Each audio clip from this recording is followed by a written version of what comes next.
Hi friends, this video shows how to fix issue iPhone stuck in zoom mode.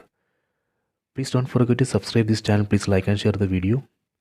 You can see right now zoom mode has been enabled in this phone. Because of that, it's very difficult to use. I need to use 3 fingers to navigate. See, first I will show you how to exit or how to zoom out. Later I will show you how to turn off this zoom mode. First, using 3 fingers, just double tap anywhere on the screen. Double tap anywhere on the screen using 3 fingers. That way we can zoom out. Now I can enter the password.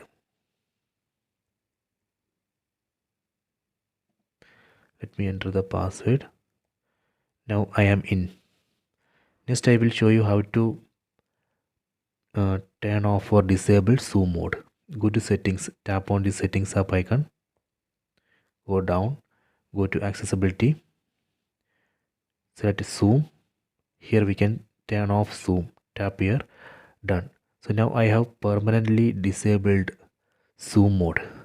So this way we can fix that issue. iPhone is stuck in zoom mode.